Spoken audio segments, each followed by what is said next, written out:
बहुत शुक्रिया आशिफ शाह, इस हवाले से अपना मौक़िफ़ दे रहे थे। इसके अलावा एक इख्तलाफी बात सामने आ रही है JUI के दरमियान और तहरीक इंसाफ के दरमियान। इस बात पर इत्तफाक था, एक दूसरे को खराज तहसीन पेश किया। मौलाना ने कहा कि तमाम नकात पर इत्तफाक हो गया है, हमारा जो तरमीम के मतन पर कोई इख्तलाफ नहीं है। मगर सलमान अकरम राजा साहब ने इसकी बिल्कुल बरक्स बात की हमारे प्रोग्राम में। वो देखिए, मौलाना साहब के साथ मिलकर हुकूमत की जो तरामीम हुकूमत लाना चाहती थी, जिसे मौलाना ने भी कहा कि काला साहब था जिसके हमने डंग निकाला, जिसके हमने दांत तोड़े, उन्होंने आपको खराज तहसीन पेश किया, आपने उन्हें खराज तहसीन पेश किया इस सारे के सारे मामले में।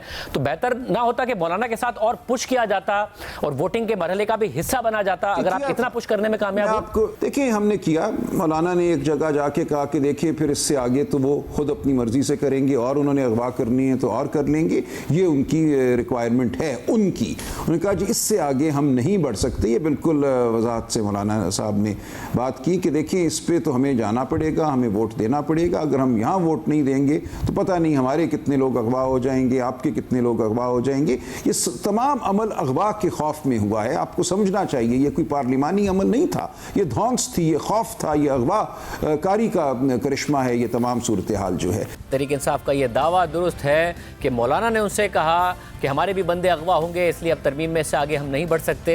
हमारे साथ मौजूद हैं कल पार्लिमानी कमेटी का हिस्सा, उस कमेटी का हिस्सा जिसने 8-1 की अक्सरियत से जस्टिस याह्या आफरीदी को चीफ जस्टिस के लिए नामजद किया 2/3 मेजॉरिटी से। हमारे साथ मौजूद है सेनेटर कामरान मुर्तज़ा साहब। मुर्तज़ा साहब, बहुत शुक्रिया हमें शो में ज्वाइन करने के लिए। ज़ाहिर एक पूरा लेंथी प्रोसेस था जिसका आप मुसलसल हिस्सा रहे। बहुत सारी ऐसी चीज़ें थी जो मौलाना कहते हैं और ख़ुद तहरीक इंसाफ भी मोतरफ़ है कि उसको निकलवाने में कामयाब हुए। बट आखिर में जब बात आ गई कमेटी के अंदर, 8-1 से फैसला हुआ है, आपने मुखालफत की है, मगर क्यों मुखालफत की? देखिए, ये इन कैमरा की सूरत की वजह है और मैं इस पे ज़्यादा बात नहीं करना चाहूँगा। ये भी नहीं कहना चाहूँगा कि किसने मुखालफत की और किसने जो ना हमायत की, क्योंकि इसके लिए हम पाबंद हैं, शायद दानोत हैं। और क्या आप चाहते हैं कि पूरे मुज़ाकरात का हिस्सा रहे कि तहरीक इंसाफ उस कमेटी में होती, क्योंकि उनका कहना है कि फ़र्क नहीं पड़ना था हमारे होने से या ना होने से वहाँ?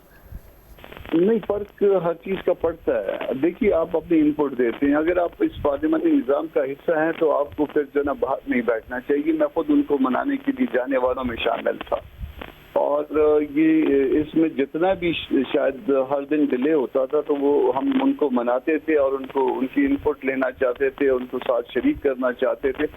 और इस कमेटी के लिए भी हमने आखिरी वक्त तक कोशिश की कि उनको किसी तरह से अपने साथ ला के बिठाएं। फिर आपका जो भी ओपिनियन है, हर आदमी अपने ज़मीर का पाबंद है, हर आदमी अल्लाह को जवाब दे है या अपने ज़मीर को जवाब दे, वो फिर जो मर्जी करे। मगर मौजूद होना मेरा ख्याल है कि वो ज़रूरी था, मगर वो हमारी कोशिश के बावजूद नहीं आए।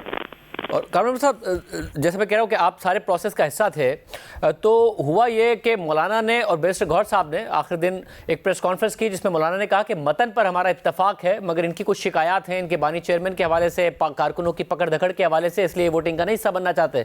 हम इस बात का एहतराम करते हैं। मगर सलमान अकरम राजा साहब हमारे प्रोग्राम में आए और उन्होंने कहा कि हमने बिल्कुल मतन पर इत्तफाक नहीं किया था, बल्कि मौलाना ने हमें कहा कि देखिए हमने अगर यहाँ से ज़्यादा पुश किया तो फिर इससे आगे वो खुद अपनी मर्जी से कर लेंगे और उन्होंने अगवा करने हैं तो करेंगे, उनकी रिक्वायरमेंट है। और फिर उन्होंने कहा कि इससे आगे हम नहीं बढ़ सकते। ये बिल्कुल वजाहत से मौलाना साहब ने बात की। देखें, इस पर हमें जाना पड़ेगा, हमें वोट देना पड़ेगा। अगर हम ये वोट नहीं देंगे तो पता नहीं हमारे अब कितने लोग हमारे भी अगवा हो जाएंगे, आपके कितने लोग अगवा हो जाएंगे। मौलाना तो कहते हैं कि मतन पर इत्तफाक हुआ, ये कह रहे हैं कि मौलाना ने कहा कि हमारे और आपके लोग अगवा हो जाएंगे क्योंकि हुकूमत करेगी हर हाल में। ये मेरी मौजूदगी में ऐसी बात सलमान अकरम राजा साहब से नहीं हुई है और मैं खुद सलमान अकरम राजा से ज़्यादातर वक्त जो है ना वो इन टच रहा हूँ। वो इस बात से इख्तिलाफ कर सकते हैं कि मतन में उनका कोई शेयर नहीं था, मगर हर चीज़ पे उनको एतमाद में लेते गए और जो जो चीज़ें जो है ना वो हम निकलवाते गए, उसमें उनके लिए उनको जो है ना वो साथ बताते गए कि ये चीज़ें हमने निकलवा दी हैं। और तकरीबन हर चीज़ मतलब जिस वक्त वो पहला जो मसौदा था वो अभी तक डिस्क्लोज नहीं हुआ था, तो भी हम उनको पढ़ के सुनाते रहे। हमने कहा कि हम शेयर नहीं करेंगे, मगर हम आपको पढ़ के सुना देते हैं कि ये चीज़ें हैं इसमें। और फिर वो एक एक चीज़ करके हम आहिस्ता आहिस्ता कोशिश करके कुछ चीज़ें निकलवाई हमने, कुछ चीज़ें स्टिल उनसे रह गई हैं। तो इवन जब ये बिल पेश हो गया था तो भी मुझे जो है ना अपना मैसेज आया दो दोस्तों का PTI से मुतालिक कि फलां जगह आ जाएं, और फिर उसमें उन्होंने कहा कि ये 2 जगह पे एतराज़ है, तो 2 जगह एतराज़ जो है वो मैंने कन्वे किया फिर तारड़ साहब को। एक एतराज़ जो है ना हमने उसी वक्त जब तारड़ साहब ऑन लेग्स थे, बगैर किसी तहरीरी चीज़ के हमने वो एतराज़ जो है ना उसको एड्रेस कर दिया।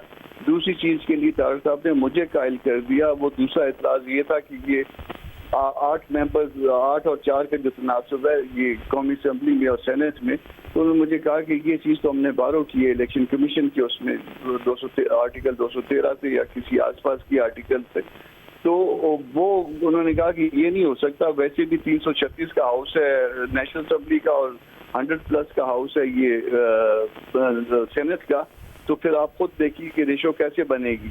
तो वो बात उनकी जायज़ थी, मैंने उनकी बात जो है ना वो फिर बहरहाल कन्वे की, मगर उसकी बात जो है ना वो आगे नहीं चली।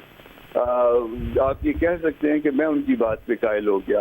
तो आखिर वक्त तक हम उनके एतराज़ात को रिड्रेस करने की कोशिश करते रहे हैं और जितना हो सका वो किया भी है। सब और आखिरी मुलाकात जो बैरिस्टर गौहर साहब की क़यादत में वफ्द की मौलाना से हुई, फिर एक और मुलाकात पार्लियामान में हुई ज़ाहिर तरामीम पर वोट से पहले। उन दोनों मुलाकातों में आप कह रहे हैं ऐसी कोई बात मौलाना ने नहीं की है कि जी वो हर हाल में कर लेंगे, हमारे भी बंदे अगवा करेंगे, आपके भी करेंगे, इससे आगे हम नहीं बढ़ सकते, बस अब यहाँ यहीं तक हम आ सकते हैं। आखिरी दोनों मुलाकातों में मैं मौजूद था, इवन जो मीडिया टॉक थी उसमें भी मैं मौजूद था। और देन उसके बाद जो है वो अपना तो मुझे जब इन्होंने मैसेज किया तो अपोजिशन लीडर के चैम्बर में मैं गया था, और वो सबसे आखिरी मुलाकात थी इस एपिसोड में। और उस सबसे आखिरी मुलाकात में भी मैं 2 इश्यूज मुझे उन्होंने बताए थे। एक मैंने अपने ख्याल के मुताबिक एड्रेस कर दिया था, और दूसरा जो है वो मैंने आपको उसका फेट बता दिया।